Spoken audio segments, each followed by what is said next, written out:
Hi friends, welcome back to Kaushal institute. आज की जो हमारी पढ़ाई है वो हमारे सीक्वल को आगे बढ़ा रही है। हमारा सीक्वल चल रहा है, देखिए क्या चल रहा है, चैप्टर 1 के बारे में। चैप्टर 1 और चैप्टर 1 में हम लोग पढ़ रहे हैं अभी फिलहाल partnership final account. Partnership final account में आज का लेक्चर सिर्फ एक ही अकाउंट को समर्पित है, ट्रेडिंग अकाउंट। पिछले वीडियो में हमने डिस्कस किया था कि what is given in the problem, trial balance and adjustment, and what do we have to prepare in the answer, trading account, profit and loss account, partners capital और current account and balance sheet. तो मैंने आपसे कहा था कि इन चारों के ऊपर एक एक वीडियो बनेगा। तो सबसे पहला अकाउंट कौन सा है बताइए, बोलो। Yes, trading account. तो आज का वीडियो हमारा समर्पित है ट्रेडिंग अकाउंट। आज हम पूरा डिटेल में ट्रेडिंग अकाउंट को पढ़ेंगे। ट्रेडिंग अकाउंट कौन सा अकाउंट है, किससे रिलेटेड है, ट्रेडिंग अकाउंट का फॉर्मेट क्या है, और ट्रेडिंग अकाउंट में कौन कौन से एक्सपेंसेस को रिकॉर्ड किया जाता है। ठीक है, एक एक चीज पे ध्यान से। आज का वीडियो बड़ा है, मैटर भी ज्यादा है और इम्पोर्टेंट भी है, क्योंकि प्रैक्टिकल अकाउंट्स प्रॉब्लम को सॉल्व करने से पहले जब तक आपको फॉर्मेट नहीं आएगा, समझ में नहीं आएगा, माइंड में फिक्स नहीं करोगे फॉर्मेट, तब तक फाइनल अकाउंट का कोई भी प्रॉब्लम सॉल्व नहीं कर सकते। सो प्लीज पे अटेंशन, एक एक करके। ठीक है, थोड़ा स्पीड से जाएंगे क्योंकि मैटर बड़ा है, लेकिन समझ में आएगा। Pay attention. हम लोग पढ़ रहे हैं ट्रेडिंग अकाउंट के बारे में। आज ट्रेडिंग अकाउंट को लेकर 5 स्मार्ट पॉइंट्स यहाँ पे लिखे। 5 स्मार्ट पॉइंट्स पहले समझा दूं। पहला सवाल कि ट्रेडिंग अकाउंट का संबंध किससे है, ट्रेडिंग अकाउंट का रिलेशन किससे है। ट्रेडिंग अकाउंट का रिलेशन 3 चीजों से। पहला है गुड्स, साल भर में कितना गुड्स आया, कितना गया, कितना खरीदा, कितना बेचा, कितना खरीद के वापस किया और कितना बेचा हुआ वापस आया। तो all the transactions which are related to goods are recorded in trading account. Direct expenses अभी थोड़ी देर में मैं आपको बताऊंगा डिटेल में। डायरेक्ट एक्सपेंसेस क्या होता है और डायरेक्ट इनकम क्या होता है। डायरेक्ट एक्सपेंसेस और डायरेक्ट इनकम, फिलहाल के लिए ये 3 चीजें याद रखिए कि trading account is related to yes goods, direct expenses and direct income. पहला point direct expenses, direct income, अभी मैं आपको फॉर्मेट में समझाता हूं। सेकेंड है पर्पस। पर्पस क्या है, ट्रेडिंग अकाउंट क्यों बनाते हैं, ये भी हमने पिछले वीडियो में क्लियर किया था। ट्रेडिंग अकाउंट के पीछे मकसद होता है ये पता लगाना कि हमको ग्रॉस प्रॉफिट हो रहा है या ग्रॉस लॉस। तो see the purpose is to find out gross profit और gross loss. What is gross profit, what is gross loss, वो भी अभी फॉर्मेट में आपको समझाता हूं।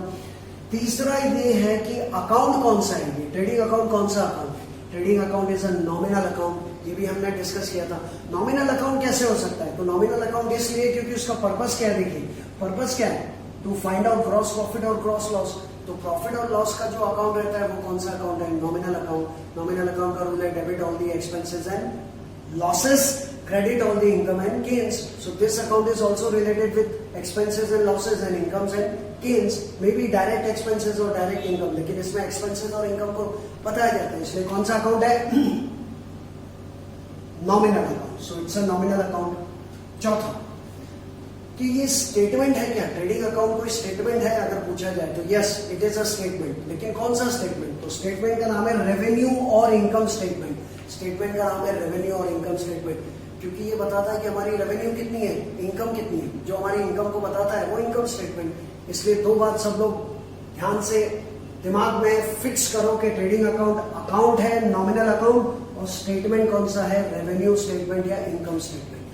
तो एक कॉमन बात हम कह सकते हैं कि trading account is an account as well as statement. Remember this line, trading account is an account as well as statement. Account कौन सा, नॉमिनल, और स्टेटमेंट कौन सा, रेवेन्यू और इनकम स्टेटमेंट। ठीक है, इसलिए मैंने प्लस का साइन रखा है, it is an account plus statement. आखिरी पॉइंट है कि जो ट्रेडिंग अकाउंट, अभी आप फॉर्मेट देखिए, मैं अभी आपको समझाऊंगा थोड़ी देर में। तो उसमें डेबिट साइड पे क्या क्या रिकॉर्ड होगा, क्रेडिट साइड पे क्या क्या रिकॉर्ड होगा।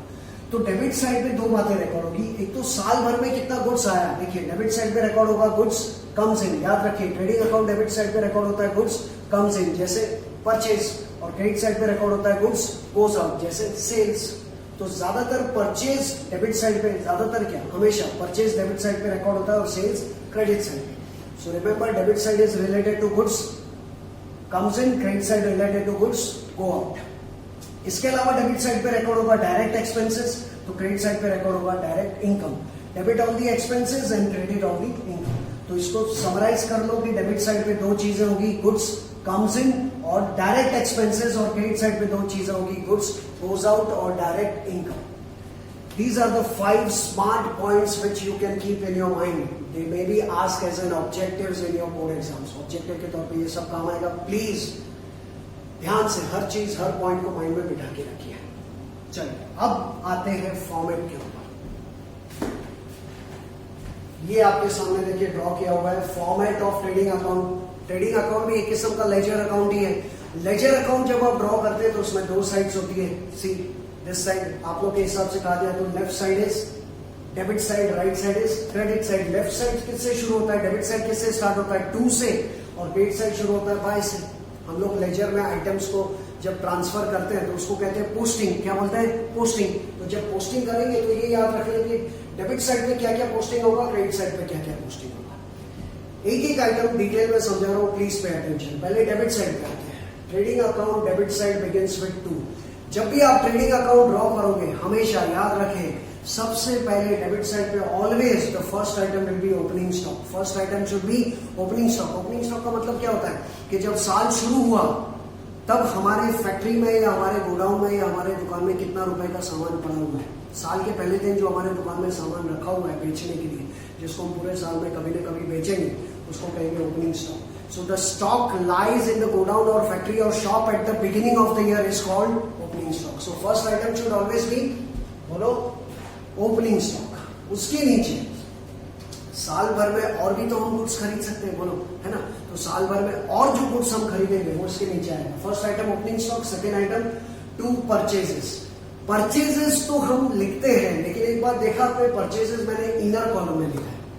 हम लोग ये जो कॉलम बनाते हैं ना इनर आउटर, तो इनर आउटर इसलिए बनाते हैं क्योंकि कुछ आइटम्स ऐसी है जिनमें कुछ ऐड होगा या लेस होगा. तो ये ध्यान रखिए कि जिस आइटम में कुछ ऐड होने वाला है या लेस होने वाला है उसको इनर में रखें, नहीं तो आउटर में. ओपनिंग स्टॉक में कुछ ऐड लेस नहीं हुआ इसलिए आउटर में, लेकिन परचेज को आपने देखा इनर में लिखा है. इसलिए इनर में लिखा है क्योंकि परचेज में से एक चीज लेस होती है जिसका नाम है परचेज रिटर्न और रिटर्न आउटवर्ड. खरीदा, ठीक है, आपने फॉर एग्जाम्पल 5 लाख रुपए का गुड्स खरीदा तो 5 लाख रुपए मैंने यहाँ पे लिखे, लेकिन 5 लाख में से तकरीबन 20,000 रुपए का गुड्स, 20,000 का गुड्स समझो खराब निकला, डिफेक्टिव निकला, एज पर दी ऑर्डर नहीं हुआ, हमने जो ऑर्डर दिया था वो नहीं है, कुछ अलग आ गया, तो आप उसको क्या करोगे? रिटर्न करोगे ना. तो उसको कहेंगे purchase return. What is the opposite of purchase? Purchase return. Purchase return is also called as return outward. PR का फुल फॉर्म ये मैंने नीचे लिखा हुआ है.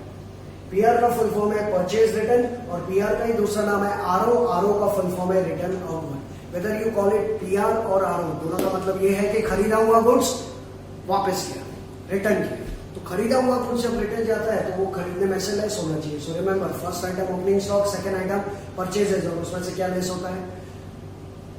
परचेज रिटर्न और रिटर्न आउटवर्ड. ये हमेशा ऐसे ही रहेगा. अगर कुछ प्रॉब्लम ऐसे आते हैं, आपके पास ऐसा प्रॉब्लम है जिसमें सिर्फ परचेजेस दिया है, परचेज रिटर्न नहीं दिया है, परचेज है परचेज रिटर्न नहीं दिया है, तो कोई बात नहीं, फिर परचेज को सीधा आउटर में लिख लो, कोई बात नहीं. अगर परचेज रिटर्न दिया है तो परचेज को इनर में लिख के उसमें से लेस करो, नहीं दिया है तो परचेज को आउटर में लिख सकते हैं. इसलिए उसी आइटम को इनर में रखना है जिसमें कुछ ऐड होगा या लेस होगा. ये बात दिमाग में फिक्स करके सब, ठीक है. आगे जब प्रॉब्लम सॉल्व करोगे तो ये बात आपको काम आएगी कि जिस जिसके ऊपर कुछ ऐड होने वाला है या लेस होने वाला है हमें उसको इनर में रखना है. तो परचेज को इनर में तब रखो अगर क्या दिया है? परचेज रिटर्न या रिटर्न आउटवर्ड. नहीं दिया तो सीधा आउटर में. तो first item opening stock, second item main purchase होती है जिसमें से अगर परचेज रिटर्न हो तो लेस होता है. तीसरी आइटम सबसे इंपॉर्टेंट, तीसरी आइटम सबको याद रखना पड़ेगा, वो है डायरेक्ट एक्सपेंसेस. यहाँ पर और भी खर्चे आते हैं. जो जो गुड्स हमने खरीदा होता है ना, उस गुड्स के ऊपर जो जो हमारे खर्चे होते हैं, जो भी गुड्स हम बेचते हैं, हम लोग क्या करते हैं, या तो उसको खरीद के बेचेंगे या बना के बेचेंगे. तो गुड्स के खरीदने या गुड्स के बनाने पे जो जो खर्चा होता है ना उसको कहा जाता है direct expense. Direct expenses actually ऐसा कोई नाम आपको नहीं दिया होगा, उसके एग्जांपल्स भी. अब डायरेक्ट एक्सपेंसेस कितने सारे हैं उसका पूरा लिस्ट है. तकरीबन हमारे पास 20-25 डायरेक्ट एक्सपेंसेस है. अब वो 20-25 एग्जांपल्स में यहाँ पे नहीं लिख सकता, एग्जाम में आपको 20-25 नहीं आएंगे, लेकिन वो 20-25 एग्जांपल में यहाँ पे नहीं लिख सकते, इसलिए मैंने लिखा है कि सी द लिस्ट. अभी मैं थोड़ी देर में आपको पूरा लिस्ट बताऊंगा. यहाँ पर देखिए पूरा लिस्ट है, ये लिस्ट ऑफ डायरेक्ट एक्सपेंसेस. उसमें समझा दूंगा कि डायरेक्ट एक्सपेंसेस कितने टाइप के हैं और कौन कौन से एग्जाम्पल्स है. लेकिन फिलहाल के लिए आप याद रखिए कि परचेज के नीचे क्या आएगा? Direct expenses. All the direct expenses are recorded in recorded on the debit side of trading account, recorded on the debit side of trading account. So मुख्य रूप से देखिए तो डेबिट साइड में 3 हेडिंग है, एक ओपनिंग स्टॉक, दूसरा purchases और उसमें से अगर परचेज रिटर्न दिया है तो लेस करो, और तीसरा हेडिंग है डायरेक्ट एक्सपेंसेस. डायरेक्ट एक्सपेंसेस अभी डिटेल में हम थोड़ी देर में देखेंगे, तब तक के लिए थोड़ा होल्ड करना, वेट कीजिए. तो ये सब मान लीजिए आपका डेबिट साइड पे हो गया. ये लास्ट आइटम मैं आपको बताता हूँ. सो मेन 3 आइटम जो डेबिट साइड पे होगी एक बार फिर से बता दो. चलो, first item should always B opening stock, second purchases, उसमें से लेस होता है परचेज रिटर्न या रिटर्न आउटवर्ड, और उसके नीचे आएगा डायरेक्ट एक्सपेंसेस. ये 3 आइटम डेबिट साइड पे हो गई. क्रेडिट साइड पे आते हैं. अभी मैंने आपसे कहा था कि ट्रेडिंग अकाउंट का संबंध, थोड़ी देर पहले कहा था कि ट्रेडिंग अकाउंट का संबंध किससे है? गुड्स से, डायरेक्ट एक्सपेंसेस और डायरेक्ट इनकम से. तो गुड्स के बारे में बता दिया मैंने, परचेज, डायरेक्ट एक्सपेंस भी बता दिया. अभी क्रेडिट साइड पे आते हैं. देखिए, हमेशा जब क्रेडिट साइड पे आप पोस्टिंग करोगे, ट्रेडिंग अकाउंट क्रेडिट साइड पे पोस्टिंग करोगे, तो first item should always be sales. The first item should always be sales. Sales is the opposite of purchase. Goods खरीदा तो उसको बेचेंगे ना, बेचे बिना प्रॉफिट होगा क्या? बोलो, नहीं होगा. तो ऑलवेज हमेशा फर्स्ट आइटम क्या होना चाहिए? सेल्स. और my dear students, sales is a direct income. Sales क्या है? Direct income. जो चीज, जिस चीज की हम दुकान लेके बैठे हैं, फैक्ट्री लेके बैठे हैं, उस चीज को बेचेंगे नहीं तब तक हमको इनकम कैसे होगी? So which is the major source of income for every business, every shop? Sales. इसलिए सेल्स को क्या कहा जाता है? Direct income. इसलिए समझ में आया ट्रेडिंग अकाउंट का संबंध और किससे है? डायरेक्ट इनकम से. तो मेन सबसे इंपॉर्टेंट जो पहली इनकम है उसका नाम है सेल्स. तो हमेशा क्रेडिट साइड, आप सबको पता है, debit all the expenses and losses and credit all the income and gains. तो ये इनकम है. Sales is an income. Which income? Direct income. तो देखिए, सेल्स को भी मैंने इनर में लिखा है. क्यों? अभी तो मैंने डेबिट साइड पे आपको कहा कि परचेज को इनर में लिखा है क्योंकि उसमें से परचेज रिटर्न लेस होता है. तो सेल्स में से क्या लेस हो सकता है? सेल्स रिटर्न या रिटर्न इनवर्ड. एसआर का फुल फॉर्म ये रहा, सेल्स रिटर्न, और आरआई का फुल फॉर्म रहा रिटर्न इनवर्ड. सेल्स रिटर्न बोलो या रिटर्न इनवर्ड, दोनों का मतलब एक ही है कि जो गुड्स हमने बेचा है और वो बेचा हुआ गुड्स वापस आ रहे हैं क्योंकि हमने सही गुड्स नहीं दिया या कुछ एज पर दी ऑर्डर नहीं दिया, कुछ भी उसमें दिक्कत थी, इसलिए बेचा हुआ गुड्स रिटर्न आ गया, तो वो हमारे लिए सेल्स रिटर्न है. तो जिस तरह से परचेज में से परचेज रिटर्न या रिटर्न आउटवर्ड लेस होता है, उसी तरह से सेल्स में से सेल्स रिटर्न या रिटर्न इनवर्ड लेस होता है. क्लियर? First item sales. इसके अलावा हम जब बिजनेस करते हैं तो हमारे बिजनेस में से जब गुड्स जाता है तो गुड्स के जाने के कई तरीके हैं माय डियर स्टूडेंट्स, कई तरीके, जिनमें ये सबसे पहला तरीका है सेल्स. पहला तरीका जिनमें गुड्स जाता है वो क्या है? सेल्स. लेकिन सेल्स के अलावा और भी तरीके हैं जिनमें गुड्स जा सकता है. भले ही हमारे पास पैसे आए नहीं आए, लेकिन गुड्स जा सकता है. और 4 तरीके हैं माय डियर स्टूडेंट्स, 4 तरीके जिनमें गुड्स जाता है अदर देन सेल्स. वो 4 एग्जांपल्स आपके सामने हैं. ये भी ट्रेडिंग अकाउंट क्रेडिट साइड पे लिखेंगे. क्योंकि गुड्स की बात करें तो debit what comes in, credit what goes out. देखिए, डेबिट साइड पे परचेज होता है, कम्स इन. क्रेडिट साइड पे सेल्स होता है, गोज आउट. तो और भी गोज आउट की कुछ एग्जांपल्स है, वो सेल्स के बाद यहाँ पे लिखे जाएंगे. इसमें कोई भी ऊपर नीचे आप देखो चलेगा. फर्स्ट आइटम सेल्स, उसमें से क्या लेस होगा? Sales return. और उसके नीचे जो ये 4 आइटम्स है उसमें कोई भी पहला लिखो दूसरा लिखो फर्क नहीं पड़ता. तो देखो और 4 एग्जाम्पल्स क्या है. 4 एग्जाम्पल्स है. By goods distributed as free samples. Goods के जाने का और तरीका है कि हम गुड्स बांट सकते हैं as a free samples. Free sample is a kind of advertisement. हम कोई भी प्रोडक्ट बनाते हैं तो जब नया प्रोडक्ट आता है तो कस्टमर को पहला, अगर छोटा मोटा गुड्स है तो पहली उसकी जो आइटम है या फर्स्ट यूनिट है वो हम उसको ऐसे ही दे देते हैं कि आप यूज करिए, आपको पसंद आएगा तो ऑर्डर दीजिए.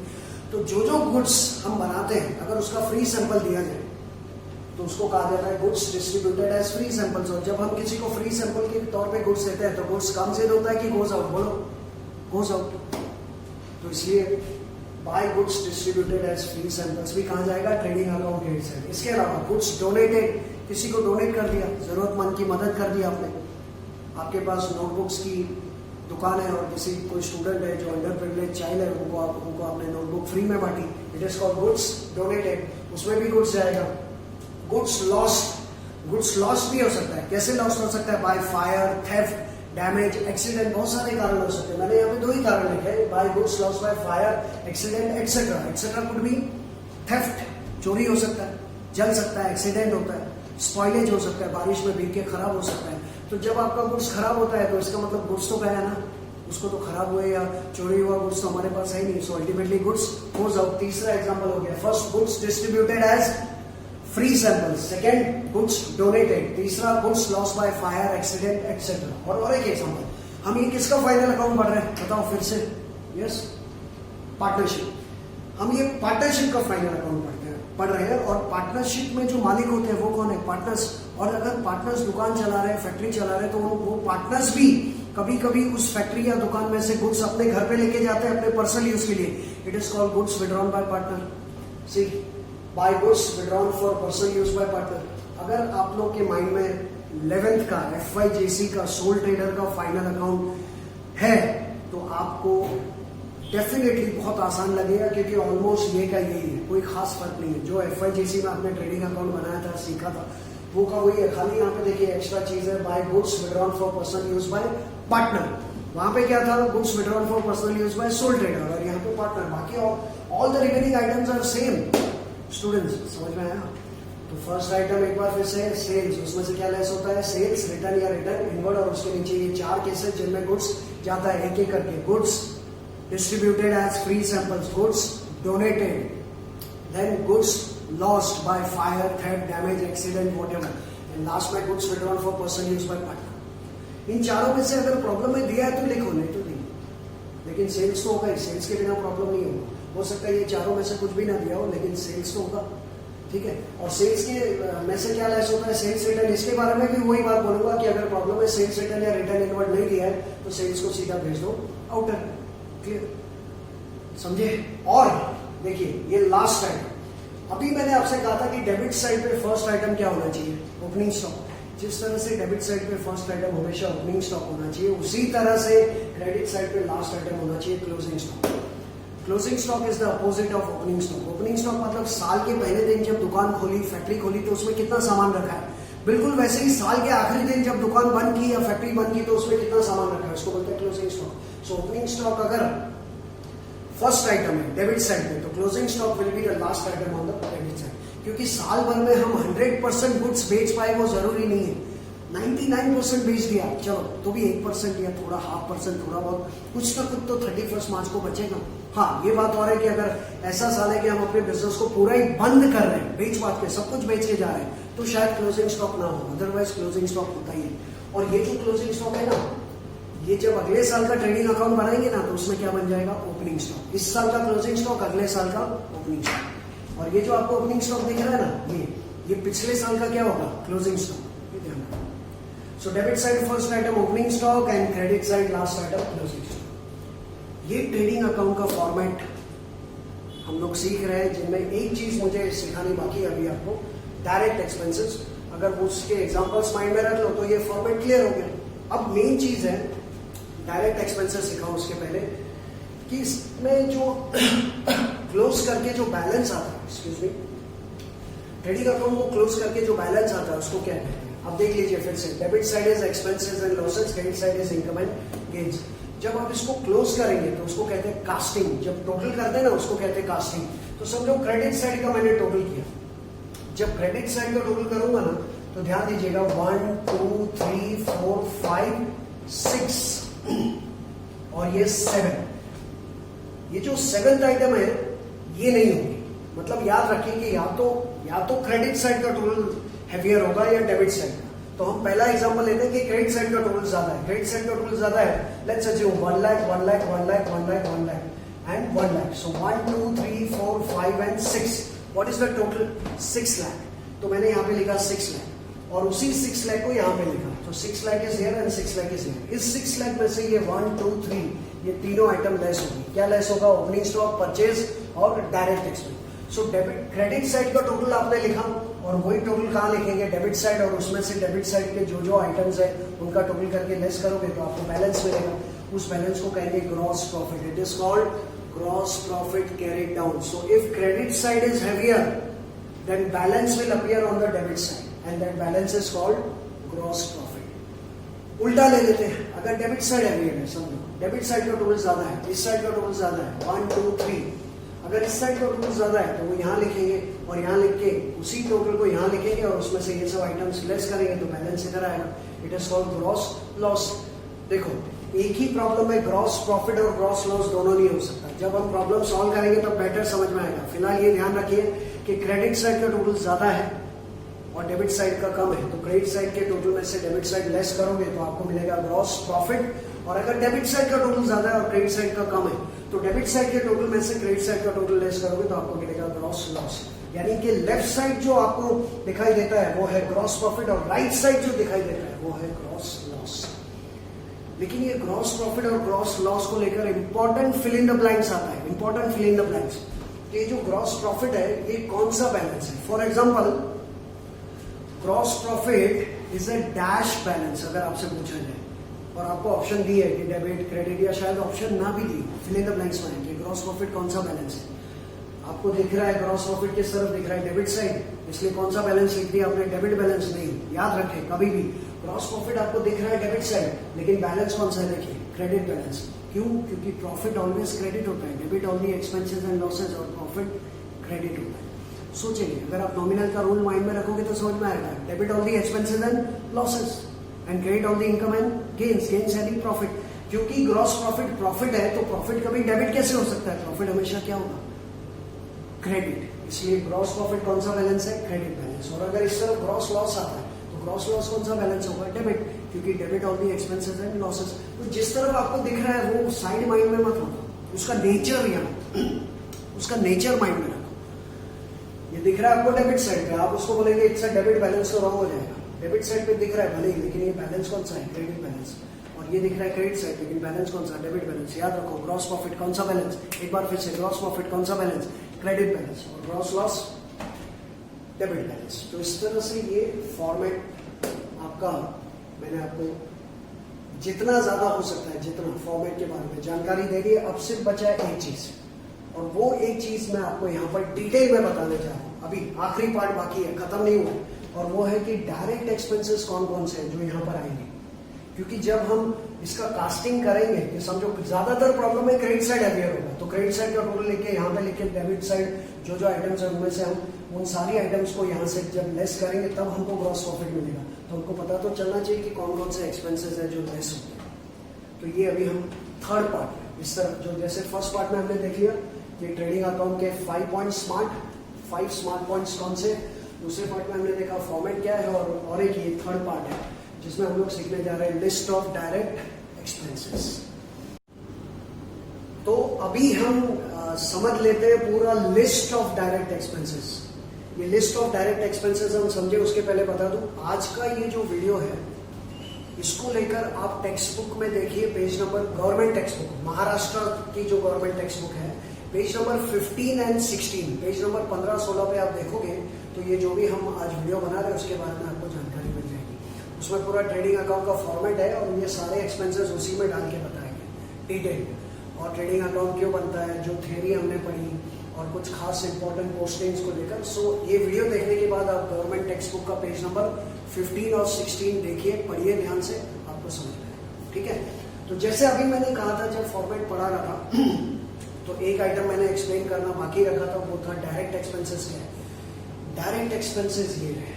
पहला सवाल आपने पूछा सर डायरेक्ट एक्सपेंसेस क्या है, इसका जवाब सुनो, फिर मैं आपको लिस्ट पूरा देता हूं। जो भी गुड्स हम बेचते हैं, बच्चे लोग, जो भी गुड्स हम बेचते हैं वो या तो हम बना के बेचते हैं या रेडीमेड खरीद के बेचते हैं। या तो आप फैक्ट्री में बनाओगे, फैक्ट्री में बनाओगे तो आपको रॉ मटेरियल लाना पड़ेगा, मशीनें लगानी पड़ेगी, लेबर को बुलाएंगे, काम करवाएंगे उनसे, है ना, तो बना के बेचेंगे। या फिर फैक्ट्री नहीं, आपने सीधे एक बड़ी सी दुकान ले ली और कोई किसी और फैक्ट्री या इंडस्ट्री से बना बनाया गुड्स ला के बेच दिया।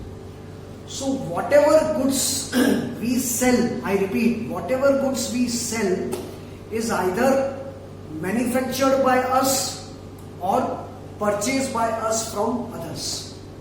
हिंदी में कह रहा हूं, जो गुड्स हम बनाते हैं वो या तो हम बना के बेचते हैं फैक्ट्री में या वर्कशॉप में, या फिर दूसरों से बना बनाया लाके,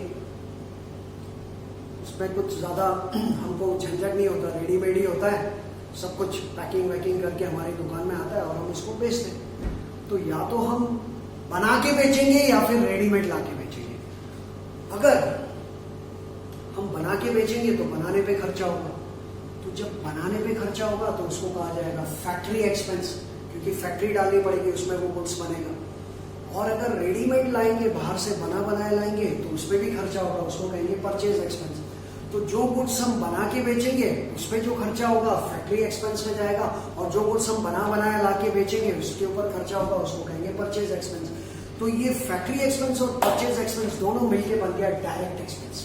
समझ में आया? डायरेक्ट एक्सपेंस, डायरेक्ट एक्सपेंस का मतलब वो खर्चा जो या तो हम गुड्स को बनाने पे करते हैं या बाहर से खरीद के लाने पे करते हैं, it is called direct expenses. Expenses which are incurred on manufacturing the goods or on purchasing the goods are called direct expenses and they are classified। दो तरह के डायरेक्ट एक्सपेंस है, फैक्ट्री एक्सपेंस है, परचेज एक्सपेंस। आपको problem में कोई भी आए इनमें से, वो सब जाएगा यहीं पे ट्रेडिंग अकाउंट। चाहे फैक्ट्री एक्सपेंस हो वो भी कहाँ जाएगा? ट्रेडिंग अकाउंट में यहाँ पे, और अगर परचेज एक्सपेंस है वो भी यहाँ पे। ये आपके नॉलेज के लिए पूरा डिविजन करके दिया मैंने कि आप जो डायरेक्ट एक्सपेंसेस रिकॉर्ड करोगे वो दो टाइप के होते हैं, या तो फैक्ट्री एक्सपेंस हो गए या बोलो purchase expense. Factory expense plus purchase expense is equal to direct expense. तो अब आते हैं पहले फैक्ट्री एक्सपेंस में। आपने डिसाइड किया कि मैं गुड्स बना के बेचूंगा, आपने डिसाइड किया कि मैं गुड्स बना के बेचूंगा, तो आपको फैक्ट्री डालनी पड़ेगी, फैक्ट्री के लिए बिल्डिंग खरीदनी पड़ेगी, उसमें मशीनें डालनी पड़ेगी, है कि नहीं? तो उस फैक्ट्री में होने वाले जो जो खर्चे हैं वो सब डायरेक्ट एक्सपेंस, लेकिन उन एक्सपेंसेस को अगर एक नाम देना हो तो उनको हम कहेंगे फैक्ट्री एक्सपेंस। तो डायरेक्ट एक्सपेंस में पहला टाइप है फैक्ट्री एक्सपेंस। और देखिए ये सारे एग्जांपल्स है, एक एक एग्जांपल पढ़ रहा हूँ, ध्यान से देखना। फैक्ट्री लगाओगे तो फैक्ट्री में मशीनें चलेगी, और मशीनों को चलाने के लिए क्या चाहिए? पावर एंड फ्यूल, या फिर मोटे पावर। मोटे पावर भी एक किस्म का पावर है जो मशीन को चलाता है। So power which is used to run the machine is called power and fuel और मोटे पावर। कौन सा expense? Factory expense. Oil and grease की जरूरत पड़ सकती है मशीनों में, वो भी पावर है। ये सब शुरुआत के कुछ 4 एग्जांपल्स आप देखेंगे, सारे पावर ही है, सारे मशीनों को चलाने के लिए इस्तेमाल होते हैं फैक्ट्री में, इसलिए factory expense. Power and fuel या मोटे पावर, ऑयल एंड ग्रीस, कोल को, गैस एंड वाटर, ये भी मशीनों के लिए होता है। हीटिंग एंड लाइटिंग, मशीनों के लिए हीटिंग और लाइटिंग होता है। मशीनों के लिए जो पावर होता है उसको heating and lighting is also power. तो ये सब चारों एग्जांपल जो आपको दिख रहे हैं वो सारे पावर है। कौन सा एक्सपेंस? Factory expense. और फैक्ट्री एक्सपेंस कौन सा एक्सपेंस है? Direct expense. आप जब गुड्स को बनाओगे तो कौन सा डायरेक्ट एक्सपेंस होगा? Factory expense. और ये सब उसके एग्जाम्पल। अगला एग्जाम्पल, जो फैक्ट्री आप चला रहे हैं वो हो सकता है वो आपने किराए पे ले रखी हो, उसके ऊपर जो भी प्रोडक्शन हो रहा है उसके ऊपर आप किसी को चार्जेस दे रहे हो, तो उसको कहा जाता है factory rent and tax, sorry factory rent and rates. Factory rent and rates कहाँ जाएगा? Trading account. उसके बाद फैक्ट्री का अगर आप इंश्योरेंस निकलवाओगे, फैक्ट्री में कुछ खतरा हो सकता है, आग लगने का डर है, चोरी होने का, तो आप उसका इंश्योरेंस निकलवाओगे, क्या कहेंगे उसको? Factory insurance. उसके बाद फैक्ट्री लाइटिंग, फैक्ट्री की जो इलेक्ट्रिसिटी है वो फैक्ट्री लाइटिंग, ये सारे फैक्ट्री के एक्सपेंस है। इसके बाद फैक्ट्री में कौन काम करता है? फैक्ट्री में काम करते हैं लेबर्स, मजदूर भाई हमारे। उन मजदूरों को आप क्या देंगे? वेजेस। देखिए वेजेस, वेजेस भी कहाँ जाएगा? ट्रेडिंग अकाउंट, क्योंकि फैक्ट्री एक्सपेंस है। अगर आपको वेजेस आया तो भी ट्रेडिंग अकाउंट, और लेकिन देखिए कभी कभी ऐसा आता है वेजेस एंड सैलरीज। अभी आपने देखा वेजेस एंड सैलरीज, इसमें सैलरीज कहाँ से आ गया? असल में आपको अगले वीडियो में बताऊंगा कि सैलरीज कहाँ जाती है? प्रॉफिट एंड लॉस में। लेकिन यहाँ पर ये क्यों ट्रेडिंग में जा रहा है? क्योंकि वेजेस एंड सैलरीज में देखिए पहला नाम क्या है? What is the first name? Wages, इसलिए ये जाता है ट्रेडिंग। मतलब अगर आपको एग्जाम में वेजेस एंड सैलरीज आता है तो उसमें पहला वर्ड है वेजेस, तो वो कहा जाएगा ट्रेडिंग। और अगर उल्टा आता है सैलरीज एंड वेजेस तो वो जाएगा profit and loss. Text book में फॉर्मेट के नीचे इसका एक्सप्लेनेशन है। तो वेजेस आया तो भी कहा जाएगा डियर स्टूडेंट्स? ट्रेडिंग। और वेजेस एंड सैलरीज आया तो भी कहा जाएगा? कहा जाएगा? ट्रेडिंग। ये सारे कौन से एक्सपेंस है एक बार फिर से बताओ, बोलो जल्दी। Factory expense. और फैक्ट्री एक्सपेंस किसमें आता है? Direct expense. अगर हम गुड्स को बनाते हैं तो उसके ऊपर जो खर्चा होगा, ठीक है, वेजेस एंड सैलरी। फैक्ट्री में आपने किसी मैनेजर को रखा, उसको कहते हैं वर्क्स मैनेजर। फैक्ट्री मैनेजर का ही दूसरा नाम है वर्क्स मैनेजर। वर्कशॉप का मतलब क्या होता है? फैक्ट्री। तो उस वर्क्स मैनेजर को आप क्या दोगे? सैलरी। देखिए next item, works manager salary. ये सैलरी है लेकिन किसको दी जा रही है? जो फैक्ट्री में काम कर रहे हैं, इसलिए ये भी फैक्ट्री एक्सपेंस। फोरमैन होता है, मुकादम, जो ग्रुप ऑफ वर्कर्स पे नजर रखता है। जैसे 10 वर्कर यहाँ काम कर रहे हैं, 10 वर्कर वहाँ, हर एक ग्रुप के ऊपर नजर रखने वाला एक बंदा होता है, इज कॉल्ड फोरमैन। और वो फोरमैन को भी क्या देंगे आप? सैलरी। देखिए वो भी कहाँ जाएगा? कहाँ जाएगा? Factory expense. और सारे फैक्ट्री एक्सपेंस कहाँ जाते हैं? बोलो, ट्रेडिंग अकाउंट। फोरमैन सैलरी के बाद एक्साइज ड्यूटी, ये एक टैक्स है जो प्रोडक्शन पे होता है। जैसे हमारी ये मार्कर पेन को बनाने की फैक्ट्री है और ये मार्कर पेन मैं बना रहा हूँ 20 रुपीज़ में, और गवर्नमेंट कह रही है कि 20 रुपीज़ में से 10% हमको दो, तो 20 रुपीज़ का 10% कितना हो गया? 2 रुपये। 2 रुपया मैं पर मार्कर, जितने मार्कर्स बनाऊंगा पर मार्कर गवर्नमेंट को 2 रुपये दूंगा, वो मैं ड्यूटी भर रहा हूँ। उस ड्यूटी का नाम है एक्साइज ड्यूटी। तो जो कुछ हम प्रोड्यूस करते हैं ना, प्रोडक्शन होता है ना, उसका पर यूनिट टैक्स जो गवर्नमेंट को देते हैं उसको क्या बोलते हैं? Excise duty. कौन सा एक्सपेंस? Factory expense. कहाँ जाएगा ये भी? Trading account. रॉयल्टी, ये इंपॉर्टेंट चीज है। देखिए अगर रॉयल्टी आता है या रॉयल्टी ऑन प्रोडक्शन आता है, कहाँ जाएगा? रॉयल्टी आएगा, रॉयल्टी ऑन प्रोडक्शन कहाँ जाएगा? ट्रेडिंग अकाउंट, क्योंकि ये भी फैक्ट्री एक्सपेंस है। रॉयल्टी क्या होता है कि जो चीज हम बनाते हैं ना, कई बार ऐसा होता है कि वो दूसरों से उसके राइट्स खरीद के हम बनाते हैं। जैसे कि फार्मास्यूटिकल कंपनियां होती है जो दवाई बनाती है, वो दवाई बनाती है, लेकिन उस दवाई बनाने का फॉर्मूला होता है साइंटिस्ट के पास, डॉक्टर्स के पास।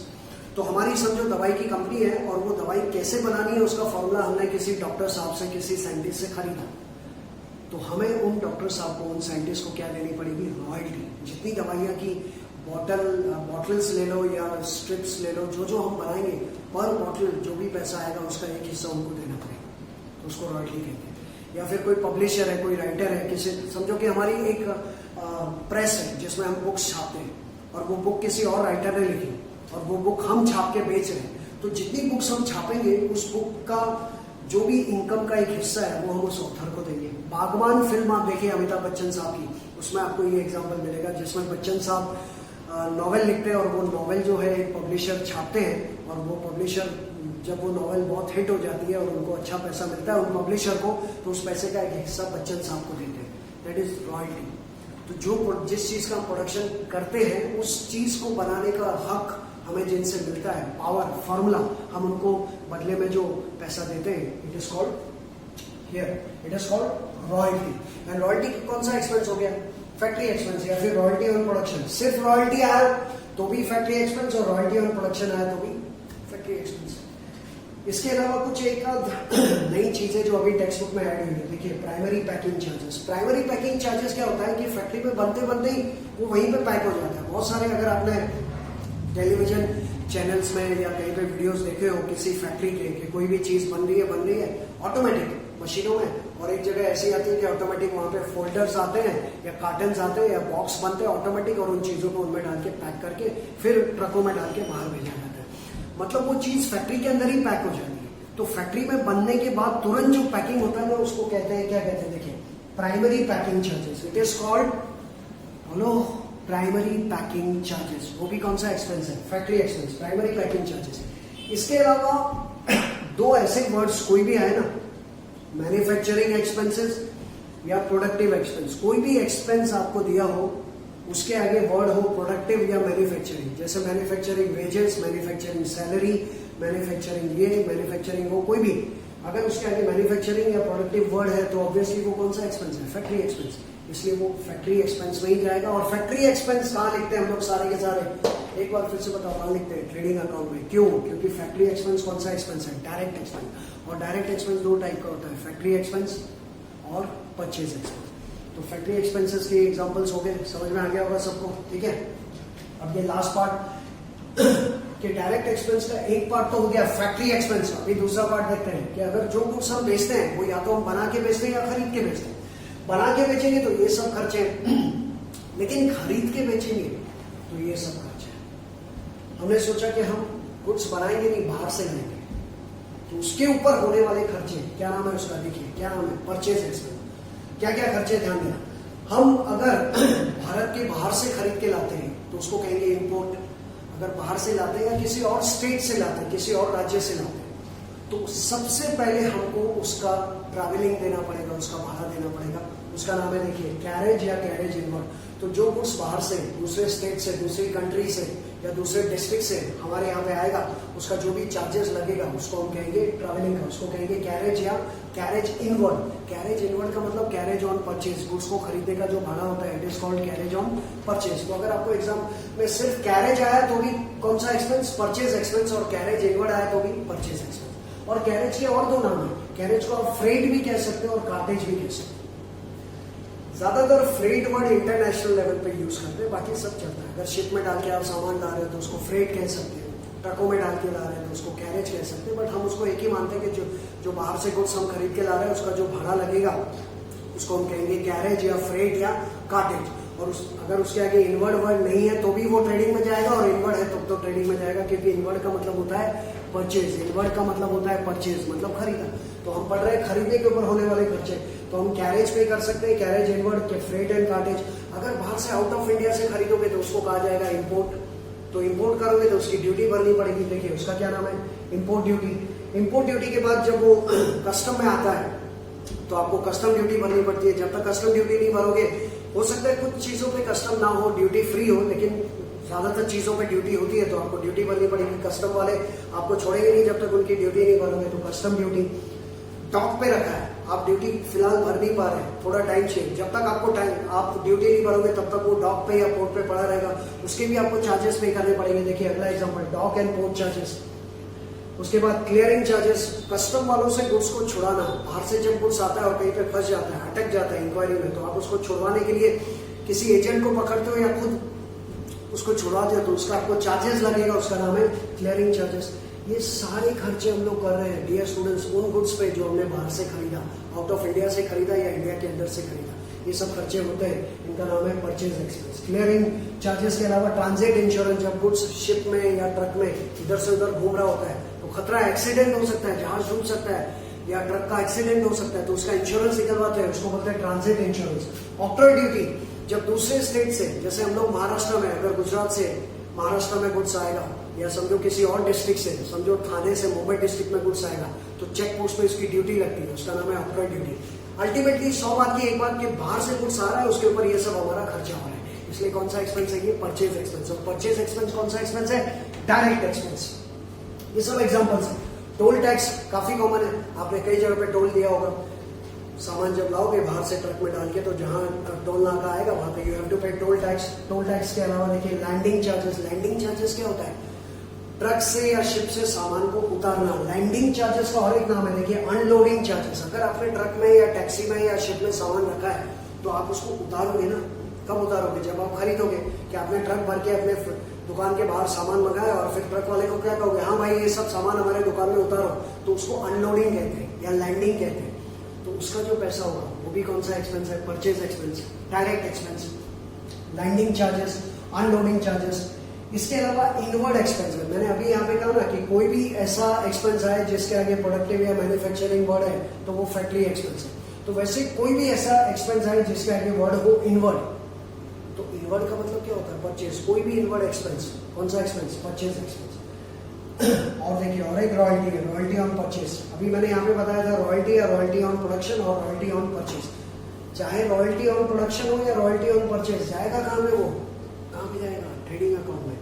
अगर गुड्स को बना रहे हैं आप तो बनाने पे रॉयल्टी पे करेंगे तो उसको कहेंगे रॉयल्टी ऑन प्रोडक्शन, और खरीद रहे हैं और खरीदने पे रॉयल्टी पे करेंगे तो उसको कहेंगे royalty on purchase. So whether royalty on production और रॉयल्टी ऑन परचेज और royalty, it goes to trading account. Royalty और रॉयल्टी ऑन प्रोडक्शन जो है वो फैक्ट्री एक्सपेंस के तौर पे है और रॉयल्टी ऑन परचेज है वो परचेज एक्सपेंस है। लेकिन फैक्ट्री एक्सपेंस, परचेज एक्सपेंस दोनों मिलकर क्या बनता है, डायरेक्ट एक्सपेंस, जो कहा जाता है ट्रेडिंग अकाउंट। ये एग्जांपल्स हो गए आपके किसके, purchase expense. So remember factory expense और परचेज एक्सपेंस के ये सब एग्जांपल है, दोनों मिलकर क्या बनता है, डायरेक्ट एक्सपेंस, और ये सब हम यहाँ पे देखते हैं। एक लास्ट आइटम यहाँ पे देखिएगा, एक और आइटम है एक और एक्सपेंस है जिसका नाम है ट्रेड एक्सपेंसेस। ये ट्रेड एक्सपेंसेस थोड़ा कंफ्यूज करता है बच्चों को, क्योंकि कभी कभी ट्रेड एक्सपेंस ट्रेडिंग अकाउंट में जाता है और कभी कभी वो प्रॉफिट एंड लॉस में जाता है। तो उसको कब ट्रेडिंग अकाउंट में ट्रांसफर करें, कब प्रॉफिट एंड लॉस अकाउंट में, ये हम लोग अगले वीडियो में सीखेंगे। मैंने यहाँ पे लिखा है trade expenses can appear in trading account और profit and loss, that will see in the next video. वो हम अगले वीडियो में देखेंगे। इसको थोड़ा ड्यू रखते हैं, इसको छोड़ के बाकी सब आपको समझ में आ जाएगा। ठीक है, एक बार फटाफट स्पीड से रिवाइज करवा देता हूँ, ध्यान से इस वीडियो को देखिएगा बार बार और पूरा फॉर्मेट माइंड में बिठा दीजिएगा। आज की पढ़ाई को एक बार फिर से रिवाइज करते हैं, प्लीज पे अटेंशन। देखिए सबसे पहले हमने सीखा ट्रेडिंग अकाउंट से रिलेटेड 5 स्मार्ट पॉइंट, जिसमें पहला था रिलेशन ट्रेडिंग अकाउंट का किससे, गुड्स से, डायरेक्ट एक्सपेंस से और डायरेक्ट इनकम से। पर्पस क्या है, ग्रॉस प्रॉफिट ढूंढना या ग्रॉस लॉस ढूंढना। कौन सा अकाउंट है, नॉमिनल अकाउंट। स्टेटमेंट कौन सा है, रेवेन्यू स्टेटमेंट या इनकम स्टेटमेंट। क्या ट्रेडिंग अकाउंट अकाउंट और स्टेटमेंट दोनों है, yes it is an account as well as statement. और डेबिट साइड पे क्या रिकॉर्ड करते हैं, गुड्स कम्स इन और डायरेक्ट एक्सपेंस, और क्रेडिट साइड पे क्या रिकॉर्ड करते हैं, गुड्स गोज आउट और डायरेक्ट इनकम। उसके बाद हमने सीखा फॉर्मेट ये आपके सामने है, जिसमें दो साइड है, debit side credit side. Debit side पे क्या क्या आता है एक बार देख लीजिए। डेबिट साइड हमेशा फर्स्ट आइटम ओपनिंग स्टॉक, उसके नीचे सेकंड आइटम परचेज, और उसमें से क्या लेस होता है, परचेज रिटर्न, अगर नहीं दिया तो सीधा आउटर पे। और थर्ड आइटम है डायरेक्ट एक्सपेंसेस, जिसके एग्जांपल यहाँ पे मैंने आपको समझा, इसमें से कोई भी एग्जांपल आए वो सारे यहाँ इसके नीचे लिख सकते हैं। ये थर्ड आइटम। क्रेडिट साइड पे आते हैं। क्रेडिट साइड पे first item should always be sales. सेल्स में से क्या लेस होता है, सेल्स रिटर्न। परचेज रिटर्न का दूसरा नाम रिटर्न आउटवर्ड, सेल्स रिटर्न का दूसरा नाम रिटर्न इनवर्ड, जो सेल्स में से लेस होता है, और परचेज रिटर्न परचेज में से, और ये आउटर में है।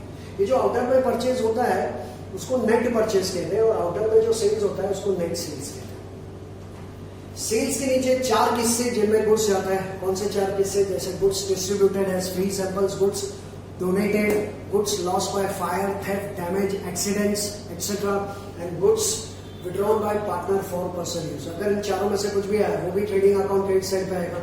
और सबसे लास्ट आइटम, आखिरी आइटम क्रेडिट साइड पे closing stock. Debit side first item opening stock, credit side last item closing stock. और फिर हम इसका करते हैं कास्टिंग, टोटलिंग करके अगर क्रेडिट साइड ज्यादा है तो क्रेडिट साइड का टोटल दोनों तरफ लिख के डेबिट साइड के आइटम्स लेस करके बैलेंस आपको मिलेगा, उसको कहेंगे ग्रॉस प्रॉफिट। और अगर डेबिट साइड का टोटल ज्यादा है तो डेबिट साइड का टोटल दोनों तरफ लिख के क्रेडिट साइड का जो भी आइटम्स है वो लेस करके आपको मिलेगा ग्रॉस लॉस।